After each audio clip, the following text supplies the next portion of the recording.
ओम नमः शिवाय। श्री शिव पुराण विदेश्वर संहिता। व्यास जी ने शिव जी की ब्रह्म तत्व प्राप्ति के लिए उपायभूत विदेश्वर संहिता का वर्णन करने हेतु मंगल विधान किया। सृष्टि के आदि अंत में जो मंगल स्वरूप हैं, जिनके समान संभाव किसी में नहीं है, जिनमें विश्व स्थित है और जो जरा मृत्यु से रहित स्वप्रकाश स्वरूप पंचमुख प्रबल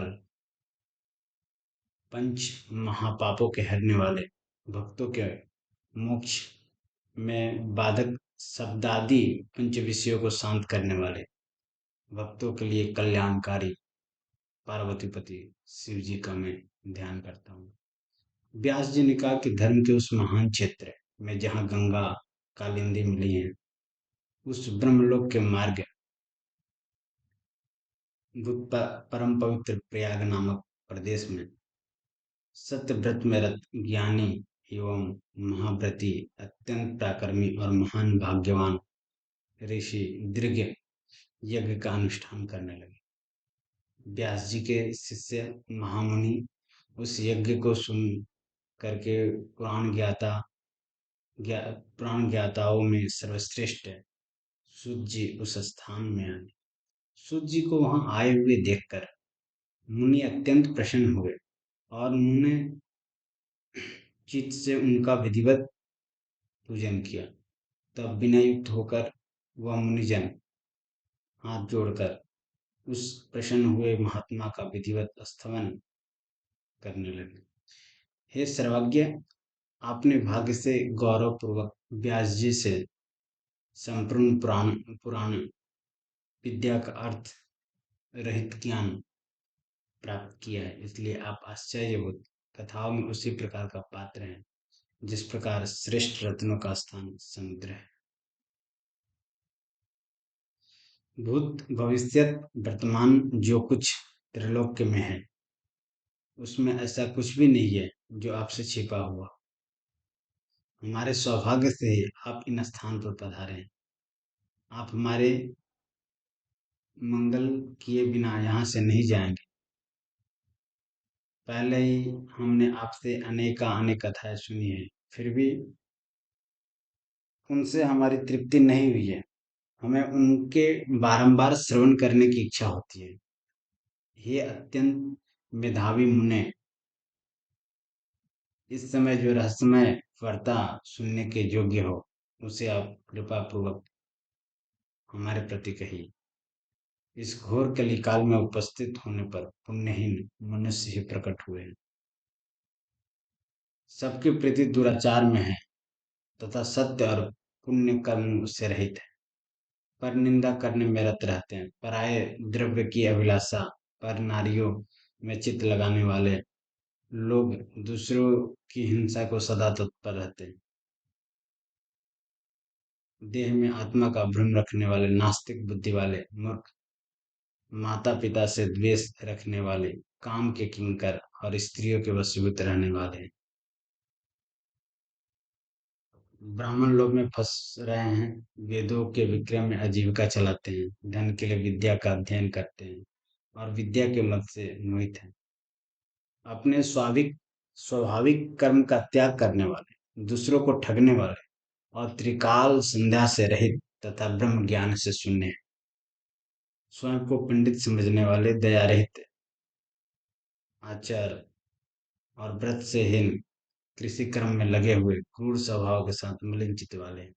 इसी प्रकार क्षत्रियों ने अपना धर्म छोड़ रखा है। वे कुसंगति में पड़े हुए हैं और पाप कर्म व्यभिचारी परायण हैं। शूद्रों से प्रीति रखने वाले, कायर उद्यमी, पीठ दिखाने वाले, चोरों की वृत्ति में लगे हुए तथा कामदेव के दास हैं। शस्त्रार्थ की विद्या, शस्त्र और अस्त्र की विद्या से अनजान, गौ ब्राह्मणों का पालन न करने वाले, शरणागतों को दुत्कारने वाले, कामनी के लीला हरिण तथा धन से हीन है। प्रजा के पालन रूप श्रेष्ठ धर्म से विमुख है। भोग से संलग्न प्रजा को हिंसा करने वाले और जीव हिंसा में प्रसन्न रहने वाले। वैश्य संस्कारहीन द्रव्यमुख को मार्ग से धरो द्रव्योपार्जन में तत्पर, तुलाकर्म और कुत्सित आजीविका वाले गुरु ब्राह्मण की भक्ति से विमुख ब्राह्मणों को भोजन न कराने वाले बुद्धिहीन, लोभी एवं कंजूस हैं। नारियों से जार भाव से रमण करने वाले, अस्वच्छ मन वाले, लोभ मोह से भ्रमित, पुत्रादि धर्म का त्याग कर देने वाले हैं। शूद्र को अपने धर्म से विमुख है शूद्र भी अपने धर्म से विमुख है। ब्राह्मण जैसा आचरण करने वाले, उज्ज्वल आकृति वाले, धर्म से हीन और मूढ़ है। तप में संलग्न ब्राह्मण को तेज हरने की इच्छा में रत, बालक की अल्प मृत्यु में, मरण आदि मंत्रों में चतुर है। शालिग्राम आदि की पूजा करके हवन करने वाले, प्रतिकूल विचार वाले, कुटिलता ब्राह्मण द्वेषी है। धनवान विद्वान कुकर्मी विद्वा धनवान विद्यमान कुकर्मी विवादी, कथा धर्म और उपासना का उपदेश करने वाले और धर्म को नष्ट करने वाले हैं। राजाओं जैसी चेष्टा रखने वाले, पाखंडी दाता के समान आडंबर करने वाले, महामद से युक्त ब्राह्मणों को सेवक तथा स्वयं को स्वामी समझने वाले, अपने धर्म से शून्य, मूढ़, वर्ण संकर, क्रूर बुद्धि वाले, घोर अभिमानी तथा चारों वर्णों को लोप करने में निरत हैं। अपने को कुलीन समझते हुए चार वर्णों के वृत्ति वाले, सभी वर्णों को भ्रष्ट करने वाले हैं। स्त्रियां भी अपने स्वामी आज्ञा पालन करने से विमुख है। सास ससुर से द्रोह करने वाली है।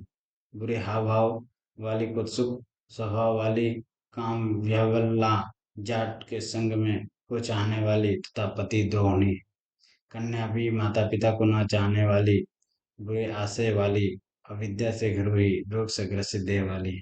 हे सुख जी, इन बुद्धिहीन धर्म से विमुख मनुष्यों को इहलोक और परलोक में कौन सी गति प्राप्त होगी?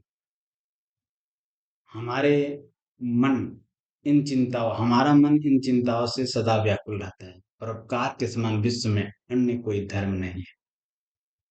जिन न्यून उपाय से इनका पाप शीघ्र ही मिट जाए, उसे कृपा कर कहिए। आप संपूर्ण सिद्धांतों को जानने वाले हैं।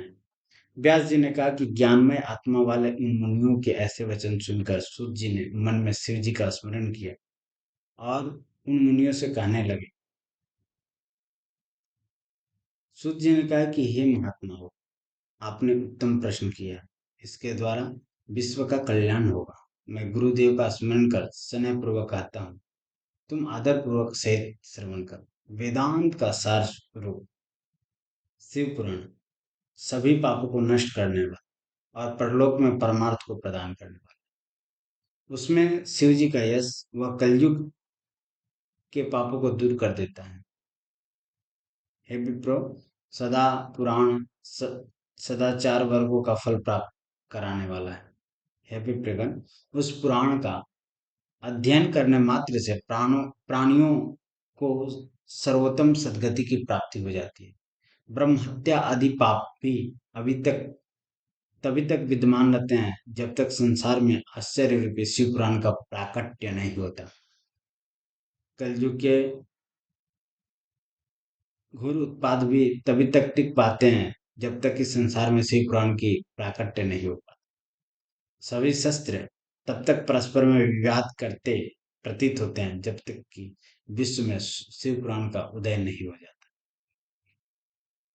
शिव जी का स्वरूप महान पुरुषों को भी तभी तक दुर्बोध दिखाई देता है जब तक कि संसार में शिव पुराण का प्राकट्य नहीं हो जाता।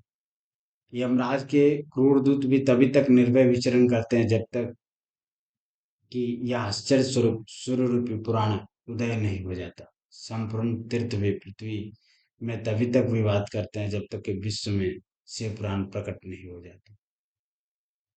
सब मंत्र तभी तक इस लोक में विवाद स्पष्ट प्रतीत होते हैं जब तक कि शिव पुराण का उदय नहीं हो जाता। सब क्षेत्र पृथ्वी में तभी तक विवादग्रस्त हैं जब तक कि विश्व में शिव पुराण का प्राकट्य नहीं हो जाता। संपूर्ण पृथ्वी पर तभी विवाद करते हैं जब तक कि संसार में शिव पुराण का उदय नहीं हो जाता। सावधान, तभी भी पृथ्वी पर विवाद स्पष्ट हैं जब तक कि शिव पुराण का प्राकट्य नहीं हो जाता। पृथ्वी में या देवता भी तभी तक विवाद करते हैं जब तक कि शिव पुराण का उदय इस विश्व में नहीं हो जाता। सभी सिद्धांत पृथ्वी में तभी तक विवाद स्पष्ट रहते हैं जब तक कि शिव पुराण का इस विश्व में उदय नहीं हो जाता है। विप्रगण, इस शिव पुराण के सुनने और कीर्तन करने से जिस फल की प्राप्ति होती है उसका पूरी तरह वर्णन मैं नहीं कर सकता। ये पाप रहे, मैं तुम्हारे प्रति उसका कुछ महात्म्य कहता हूँ। इसे मुझे व्यास जी ने कहा था, तुम उसे सावधान चित्त से श्रवण करो। इस शिव पुराण का एक या आधा श्लोक भी जो भक्ति पूर्वक श्रवण करते हैं वे उसी समय पापों से मुक्त हो जाते हैं। इस शिव पुराण का आलस्य त्याग कर प्रतिदिन भक्ति सहित यथाशक्ति पाठ करते हैं वे जीवन मुक्त हो जाते हैं। भक्ति सहित जो पुरुष इस शिव पुराण का पूजन करते हैं वे तीनों अश्वमेध के फल को प्राप्त करते हैं, इसमें संदेह नहीं है। जो इस शिव पुराण के साधारण पद के अक्षर को भी दूर से सुनता है वह मत व्यक्ति की पाप दोष से मुक्त हो जाता है। वह मत मत मत व्यक्ति भी पाप दोष से मुक्त हो जाता है। इससे शिव पुराण के समीप जाकर जो इसे नमस्कार करते हैं देवार्चन के फल को प्राप्त होते हैं, इसमें संशय नहीं है। चतुर्दशी के दिन व्रत रखकर सभा में जो पुरुष शिव पुराण का व्याख्यान करते हैं वे पुरुष अत्यंत श्रेष्ठ हैं। चतुर्दशी के दिन व्रत पूर्वक रात्रि में जो पुरुष इसे पढ़ते हैं या सुनते हैं उनके पुण्य का फल मैं तुम्हारे प्रति कहता हूँ।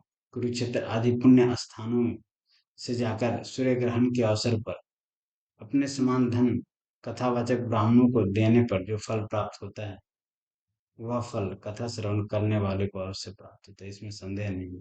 जो मनुष्य इस कुरान को दिन रात्रि निरंतर पढ़ते हैं उनकी आज्ञा की प्रतीक्षा इंद्र आदि देवतागण भी सदा करते रहते हैं। जो पुरुष इस शिव पुराण का नित्य पाठ एवं श्रवण करते हैं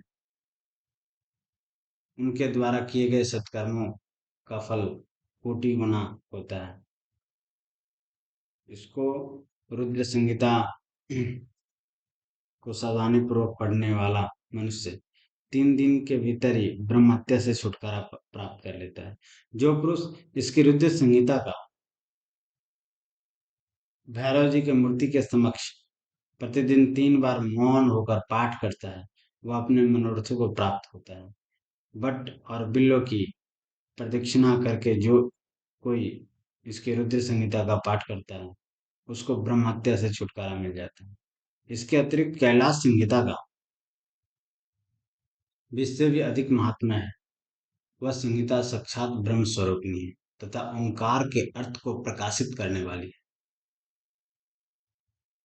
हे विप्रो, कैलाश संहिता का संपूर्ण महात्म्य स्वयं शिव जी जानते हैं।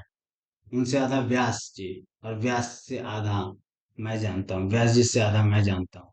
मैं संपूर्ण तो नहीं कह सकता, उसमें से कुछ संशय कहता हूँ।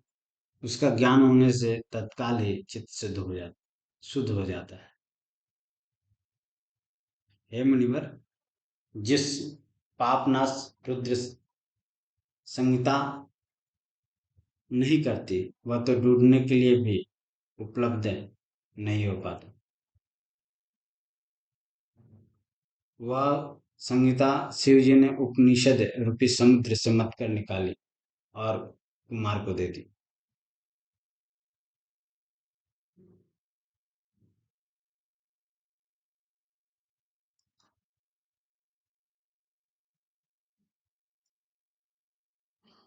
उनके ज्ञानामृत का पान करने पर जो अमृतत्व को प्राप्त होता है ब्रह्मादि आदि पापों से छुटकारा प्राप्त करने के लिए 1 महीने तक पाठ करने वाले प्राणी अपने पापों से छूट जाते हैं।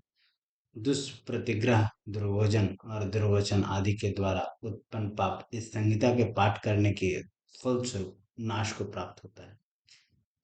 किसी शिवालय में अथवा बिल्वपत्र के मन में इस संहिता का भक्तिपूर्वक पाठ करने वाले को अकथनीय फल की प्राप्ति होती है।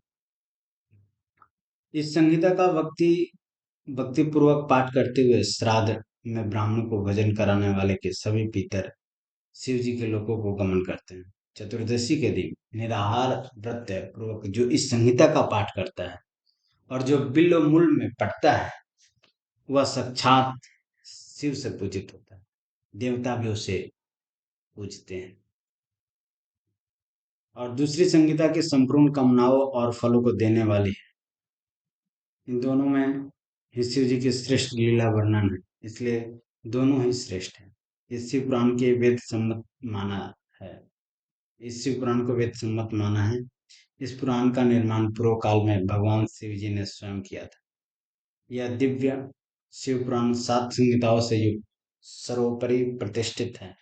यह सर्वश्रेष्ठ गति देने वाला और ब्रह्मा के समान है। इस शिव पुराणों की सातों संहिता का पूर्ण रूप से आदर पूर्वक पढ़ने वाला मनुष्य सातों संहिताओं का पूर्ण रूप से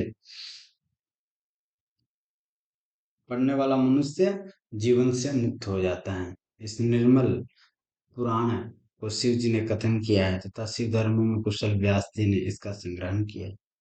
संपूर्ण जीवों के हितार्थ संक्षिप्त किया है और यह तीनों पापों को नष्ट करने वाला सत्पुरुषों के लिए मंगलदायक है। इसमें इसमें छल रहित धर्म का वर्णन है। यह वेदांत के विज्ञान से युक्त और प्रमुख है। यह मत सरता से रहित विज्ञों के लिए ज्ञातव्य है। सत्य पुरुषों के कृत्यों से संपन्न तथा त्रिवर्ग का दाता है। यह शिव पुराण सत पुराणों में तिलक के समान है। इसमें वेद वेदांत में वर्णित सदवस्तु का वर्णन किया गया है। इन पुराण को आदर पूर्वक और श्रवण करने वाला मनुष्य शिव जी का प्रति पात्र होकर परम गति को प्राप्त होता है।